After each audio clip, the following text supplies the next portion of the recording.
Hey everybody, this is Chris Harrison from the Great Northeastern Railway. I am our main weathering specialist. You've probably seen a couple of my end products on Weathering Wednesday. So this is actually how I do my patent pending 10-minute weathering job. It's really quick, really easy. All you need is basic spray paint and a paper towel. This is just a quick how-to. If you like how I do it, by all means, try it out for yourself. And next Wednesday, feel free to post pictures, show us how it went. Alright, so for a project like this, I tend to lean towards Rust-Oleum paints. Starting on the far left, I've got the Rust-Oleum Flat Brown Primer, which I tend to use as dirt and rust combined. It's honestly kind of my catch-all for really everything I do. On this specific car, it's going to be a little hard to see just because it's a similar color to the car itself. The next four are part of the Rust-Oleum Camouflage series, which are amazing earth tones. They come out flat, and honestly, they blend really nicely for just the normal earth wear and tear and just dirt picked up on everything. So I've got a really, really deep earth brown, 2 shades of green, and then tan, which I kind of use for a lime scale. And then normally I'd have a Rust-Oleum flat black paint and primer combo, but we ran out of that right before this video, so I've got testers, thankfully. That's going to be my backup for today. So, let's get started. Alright, I hope you can hear me over the fan on this one. So this hopper is one that we recently acquired. Honestly, it is a really good model of a Frisco hopper. If I remember right, I think this is a K-line. I'm sure it's a K-line model. My only problem is it's a little too new looking. It's too shiny, too bright. So we're going to start off by adding a little bit of dirt down right around the wheel line and right around where all the mud would kick up. So we're going to start off with the Rust-Oleum Flat Brown Primer I showed you earlier. This is just going to be a quick layer. Before I get started, I should probably warn you guys, I'm only going to do the one side on video, just to make sure the video stays a little short. I don't want to really kind of overload this and do the same thing 4 times all over. But when I get to the very end, I am going to show all 4 sides finished. So, and like I said before, I hope you can hear me over the fan. I can't really tell. So, this specific part, we're just going to spray across the very bottom, just to get that kind of dirt kicked off, a little bit of rust, a little bit of everything going on there. And then I forgot to mention the most important part of this process. I always try to keep a paper towel on hand. You can have multiples. Honestly, I only use one just because letting the paint really kind of blend together really helps amplify the effect. So, to start with, we are going to not do that just yet. Completely forgot where I was going with that. So, we're going to start off with the dark earth. This is just kind of going to really darken everything up. There's a good sample of the paint right there. So we're just going to quick kind of smudge it up a little bit, and I'm going to let it sit for a couple seconds just to really start to set.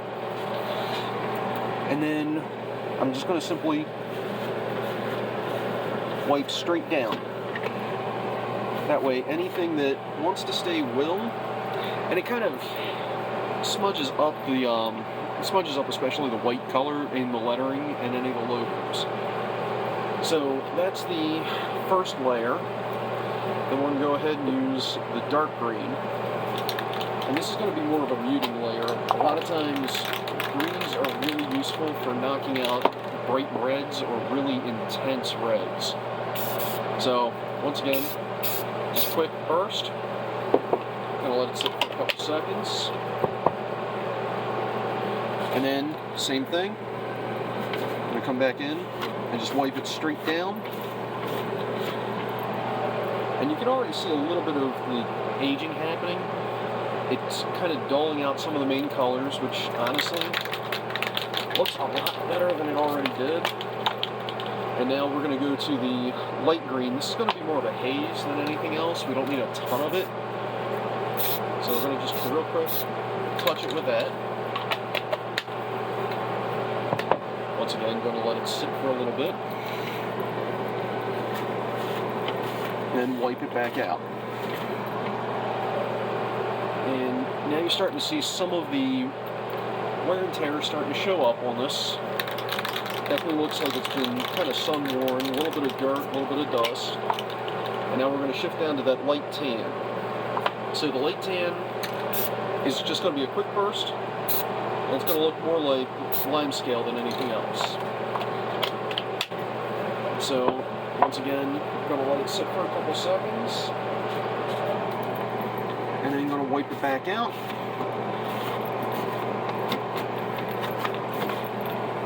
Try to get all of the paper towel off of the car. Alright, so now that we got that, now we got to rust this thing up a bit, because that's a little too clean. So we're going to come back to that catch-all medium brown primer. We're going to real quick just, in this part, don't be afraid to overload it, because it needs it, big time. And again, let it sit, and then just gently wipe straight down. And you can see already how it kind of stained out the Frisco symbol. The rust really shows off. Any of the streaks are perfect for it. And then the last piece, I'm going to spray it one more time down around the wheels just so it really gets the point across. Just because I didn't like how it looked the first time I did that. And then because this is a coal hopper and we operate primarily in a very steam-powered era, we're going to take that flat black. Like I said before, I like the Rust-Oleum paint and primer combo a lot better, but